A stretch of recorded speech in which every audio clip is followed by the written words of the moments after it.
Hello, I'm Anton. Today is day 33 of the daily crypto installment program. Here's a record of my crypto purchases on February 12th, 2025. Today, I bought as usual Bitcoin 20,000, Ethereum 20,000, XRP 10,000. So, after buying crypto in installments, now we're learning about crypto in installments.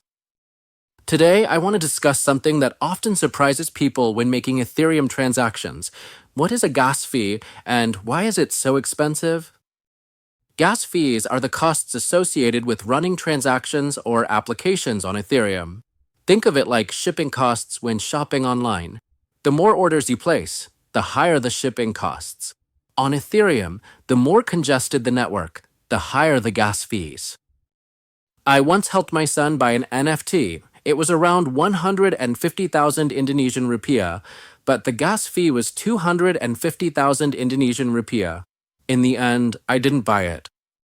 But now, Ethereum is being developed to make gas fees even cheaper. There have been many upgrades that make fees more affordable.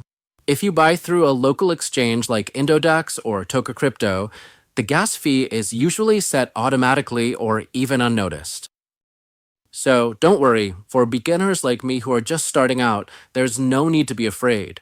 And for those of you who are younger, try sharing this explanation with your parents who want to understand Ethereum, but are confused about gas fees.